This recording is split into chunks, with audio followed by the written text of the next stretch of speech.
more, taking on an informed Rajasthan Royals, unbeaten so far, to convincing wins. আইপিএলের এবারের আসরে টানা ৩ জয় তুলে নিল রাজস্থান রয়্যালস। সোমবার রাতে ওয়াংখেড়ে স্টেডিয়ামে মুম্বাই ইন্ডিয়ান্সকে তারা হারিয়েছে ৬ উইকেটে। এই জয়ে পয়েন্ট টেবিলের শীর্ষে অবস্থান নিয়েছে রাজস্থান। অন্যদিকে টানা ৩ হারে টেবিলের তলানিতে অবস্থান নিয়েছে মুম্বাই। এদিন ছেড়ে ব্যাট করতে নেমে ২০ রানেই ৪ উইকেট হারিয়ে বসে মুম্বাই ইন্ডিয়ান্স। ১ রানের মাথায় রোহিত শর্মা ০ রানে, একই রানে নামান ধীর ০ রানে, ১৪ রানের সময় ডুয়াল ব্রেভিস ০ রানে ও ২০ রানে ঈশান কিষান ১৬ আউট হন।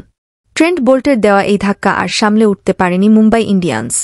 তাতে ২০ ওভারে ৯ উইকেট হারিয়ে ১২৫ রানের বেশি করতে পারেনি ৫ বারের চ্যাম্পিয়নরা।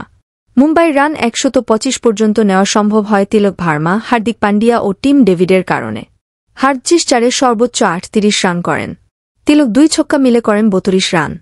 আর টিম ডেভিড একটি ৪ মিলে মোট করেন ২৪ বলে করেন ১৭ রান। ঈশানের ১৬ ছাড়া বাকিদের কেউ আর ২ অঙ্কের কোটায় পৌঁছাতে পারেননি। তবে রিয়ান পরাগ ৩৯ বলে ৫টি ৪ ও ৩ ছক্কায় অপরাজিত ৫৪ রানের ইনিংস খেলে দলকে জিতিয়ে মাঠ ছাড়েন।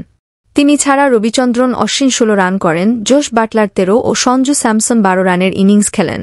গতির ঝড় তুলে শুরুতেই মুম্বাইকে এলোমেলো করে দিয়ে ম্যাচসেরা হন ট্রেন্ট বোল্ট। গতকালকের সেই অপরূপ ম্যাচটি কে দেখছেন অবশ্যই কমেন্ট করে জানাবেন।